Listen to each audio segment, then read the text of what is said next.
আসসালামু আলাইকুম প্রিয় দর্শক, আমি মোহাম্মদ মেহেদি হাসান। ভালোবাসা কি কেন অনুষ্ঠানের নতুন একটি পর্বে আবারও আপনাদেরকে স্বাগতম। একটা ফিমেল অর্গান একটা মেল অর্গানের প্রতি এবং একটা মেল অর্গান একটা ফিমেল অর্গানের প্রতি আকর্ষিত হবে, এটাই স্বাভাবিক এবং এইভাবেই সৃষ্টিকর্তা আমাদেরকে সৃষ্টি করেছেন। সো এইটা যে আমি সবসময় বিরোধিতা করতেছি প্রেম ভালোবাসার ক্ষেত্রে, আপনারা এমনটা ধারণা করবেন না। হ্যাঁ, এটা একটা সমাজে স্বীকৃতপ্রাপ্ত, ধর্ম স্বীকৃতপ্রাপ্ত, যেখানে ধর্মের কোনো প্রশ্ন থাকবে না, যেখানে সমাজের কোনো প্রশ্ন থাকবে না, এরকম একটা ভালোবাসার বন্ধন আছে, যেটা হচ্ছে স্বামী এবং স্ত্রীর আমরা একটা বন্ধন জানি। বিয়ে করে আমরা যদি এই বন্ধনে আবদ্ধ হই, এই ভালোবাসাটা করি, সেই ক্ষেত্রে সমাজের একটা ভালো দৃষ্টিকোণ থেকে বা সমাজ একটা আপনাকে ভালো চোখে দেখবে, কিংবা সমাজের চোখে আপনি ভালো হবেন।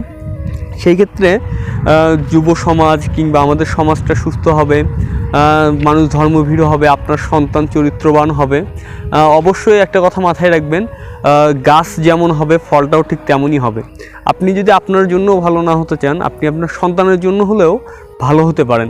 ঠিক আমার এই প্রোগ্রামের লক্ষ্য হচ্ছে not only you and me, next generation updated, full next generation, যেন পরবর্তী যে জেনারেশনটা আসছে তারাও যেন চরিত্রবান এবং অনেক সুন্দর সুশীল এবং ধার্মিক একজন বাবাকে পায়, এটাই আমাদের লক্ষ্য।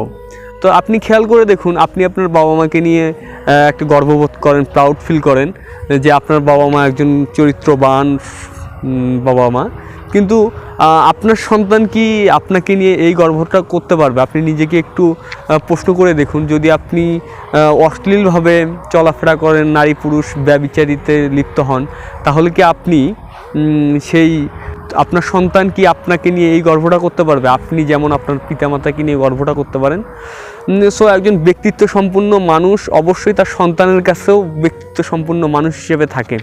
সো এই বিষয়টা খেয়াল রাখবেন, আপনারা আমার কারণে যেন আমাদের সন্তানরা একটা খারাপ বাবা মা উপহার না পায়। আসসালামু আলাইকুম, দেখা হচ্ছে পরবর্তী কোনো ভিডিওতে। ততক্ষণ ভালো থাকুন, সুস্থ থাকুন, সবাইকে ভালো রাখুন।